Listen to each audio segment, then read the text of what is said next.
So we left pictures of Hollis Woods last week on page 6, right about when,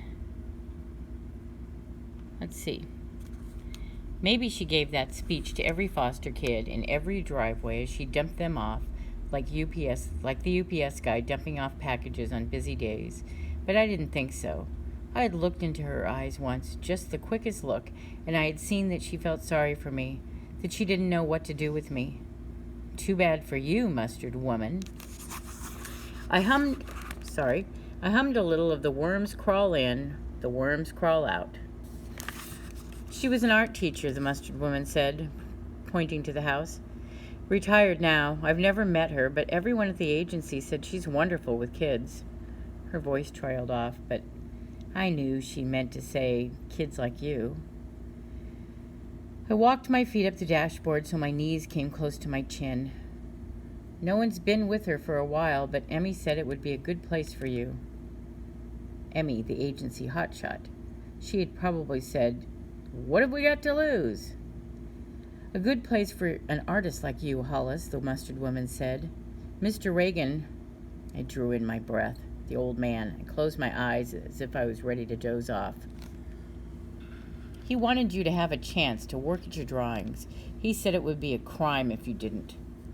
I tried to yawn, but then the front door opened and a woman came out on the porch with a mangy orange cat one step behind her. I didn't bother to give them more than a glance, and what did I care what the woman looked like? But next to me, the mustard woman took a deep breath. Next to me, the mustard woman took a deep breath. I cut my eyes in the direction of the house.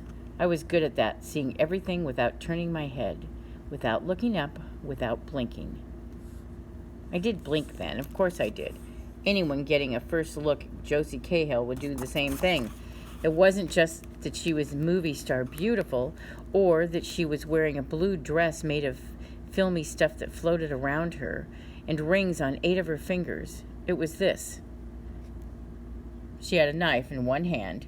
She held it in front of her so it caught the glint of late afternoon sunshine and became a silvery light itself. Lordy, the mustard woman breathed.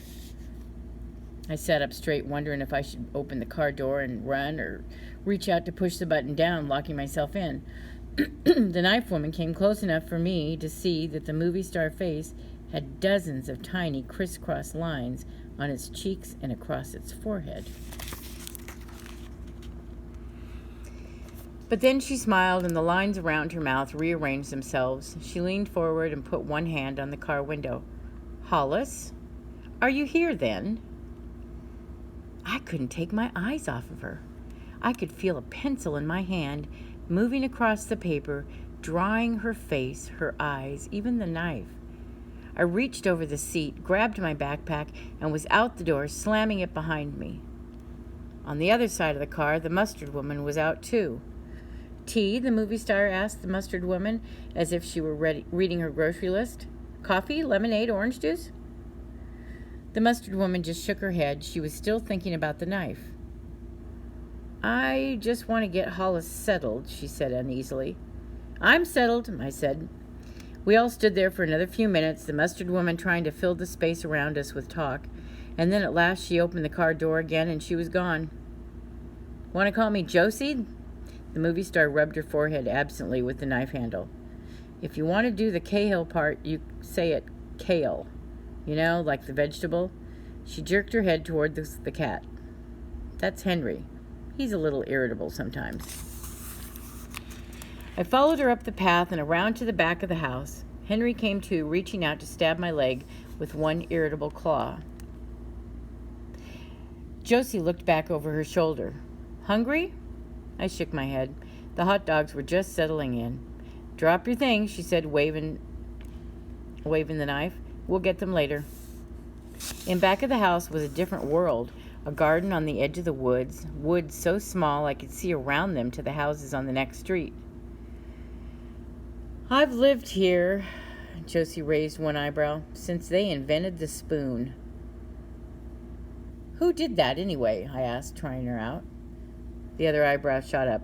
The knife and fork people. Who else? I could feel a laugh coming as she waved her hands. This is my place. Curved tree branches were stuck in the dirt in front of the woods, some of them thicker than my arm, others almost pencil thin. All of them had faces, and bits of grass or wreaths or flowers circled their wooden heads. I touched this one and that, and using 2 fingers, the ones I used to shadow in my own drawings. One of the figures had a filmy scarf around its neck and held a bird's nest in its bent arms. You? I asked. She patted the scarf and turned to look at me, head tilted.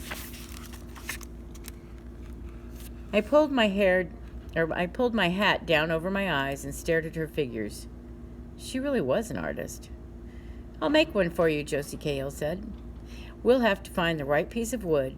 I think there's one in the back. The shape of the head is there already, the nose sharp and the eyes. She stopped.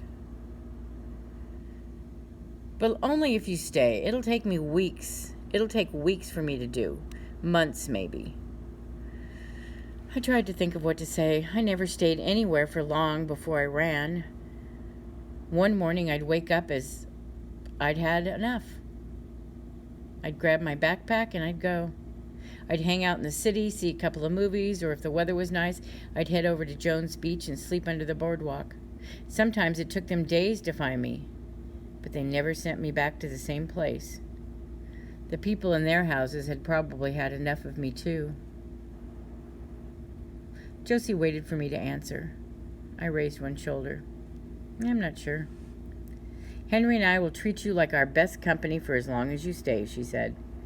Henry crouched at the top of the path, eyes slitted, tail switching at me. I'm glad he's not a tiger, I said, feeling that laughter again. Josie's eyes danced. Maybe we'll go back and cut that piece of wood anyway. A table leaned against the back of the house, an old redwood table with tools and a drill, an axe, and knives. Sharp enough to split hairs. I reached for the axe, then followed Josie Cahill into the woods, and in my head I told Stephen, I may just stay for just a while. What do you think of that? I think we can get another chapter in. Second picture, Stephen. This wasn't one picture, it was 6, 8, 10. I never could get Stephen right. I could see him in my head, though. Closed my eyes, and there he was. The first day I was sick to my stomach from the smell of the bus, the dizzying mountain roads. I had been on that bus for hours, and it seemed like weeks. The tag pinned to my shirt, Hollis Woods, Long Island, had rubbed a raw patch into my neck. All I could think about was how thirsty I felt. I imagined ice cubes in my mouth, burning my tongue, ginger ale in a glass that was wet to the touch, root beer with 2 scoops of orange sherbet. I was on my way to a place called Branches to spend the summer with a family named Reagan. I'll be good if you don't make me go, I had almost told the woman I was living with in the stucco house. I won't make a sound, you'll see. Instead, I squeezed my lips in between my teeth so hard that they were hidden inside my mouth and shot lightning rays at her out of the corners of my eyes. Fresh air, a place in the country, the stucco woman said. That's what you need. She didn't mean it, though. I heard her on the phone. 2 months, she said. 2 months to do what I please and not have to worry about that kid getting into everything. Everything, I said, putting my face against the top...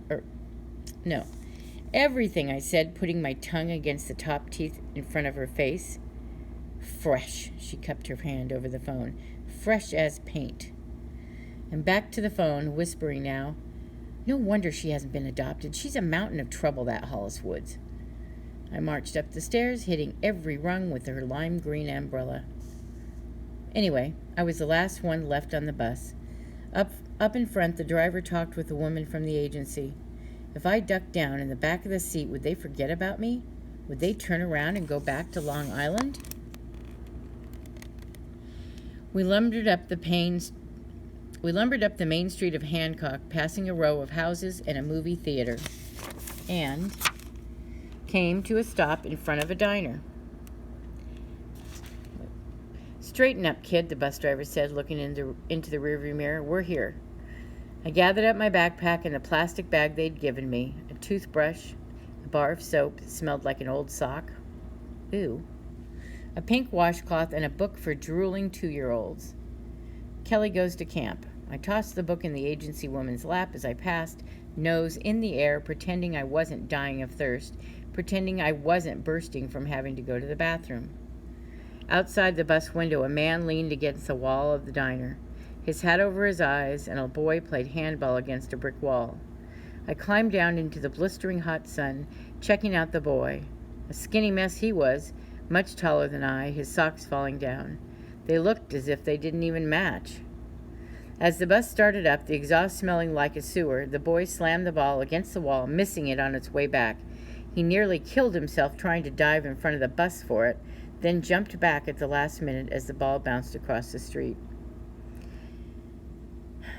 I put down my backpack and the agency freebie bag, darted across the street and back of the bus, scooped up the ball with one hand, and I trotted back to them, tossing it over my head and catching it a couple of times just to show them what I could do. The man pushed his hat back and grinned at me. He had a great face to draw, eyes the color of cinnamon toast, a prickly gray-black beard, deep laugh lines. I'm Stephen Reagan, the boy said, grinning. How'd you get a name like that, Hollis Woods? Crazy name. Do they call you Holly? We have a pile of holly bushes out in the front. Touch the leaves and they draw blood. I'm going to call you Holly. The man shook his head. Stephen. Try it, I cut in. How old are you anyway? Stephen asked, his eyes caramel behind his glasses. You look like kind of a shrimp to me. 12, I said, bumping it up almost a year, and tough. Baby, I'll be 13, December 26, he rushed on. We're having lunch at the diner. My mother stayed in Branches. Izzy's making carrot cake, the man said. I thought about saying how I hated carrots. Not true, I ate anything. Anything, the stucco house lady would say. Besides, they were standing there, Stephen and his father, looking so pleased about having lunch in the diner and carrot cake for dinner. I didn't have the heart, and I really had to go to the bathroom. Bet you're thirsty, Stephen's eyes narrowed. They've got checkers at every table. I'll play you, beat you. He wanted to pay me back for the ball trick. His father frowned, and he knew it too. But I was all right with it. I was fine with it. I skittered into dinner straight to the restroom and then sat with them at their table drinking root beer floats, cold and sweet, with wet napkins underneath the glasses. After I had downed half of mine, Stephen ticked off the things that he wanted me to know. I call the old man Pop, he said. You can call me that, the father said. I took a chance. I'm going to call you old man. He laughed. Try it. I could tell he didn't mind, though. What's next is I'm a walker. I walk myself all over Branches. I'll walk you too. Maybe, I said. I know motors, he said. I drive a truck. Don't believe that, old man snorted. Not even 13 years old. I almost drive, said Stephen, giving me a wink. Legal any day now. The old man rolled his eyes at me. And the last thing I know, tracks. Stephen spread his arms wide. Animal tracks, all of them. I was laughing. I knew he meant for me to laugh. He pushed the black checkers over to me. Let's see what you can do here, Hollis Woods. Win, and I'll teach you how to drive. In your dreams, the old man said. We played a couple of checkers games, Stephen taking wild chances while we dripped ketchup from our hamburgers onto the table, and the old man egged us on. Anyway, the picture I was trying for was Stephen playing checkers with me that first day. That was the picture I could never get perfect. Maybe it was because he let me win that first game. Maybe it was because I let him win the next one. And maybe it was because for the first time I really saw what it might be like to have a brother.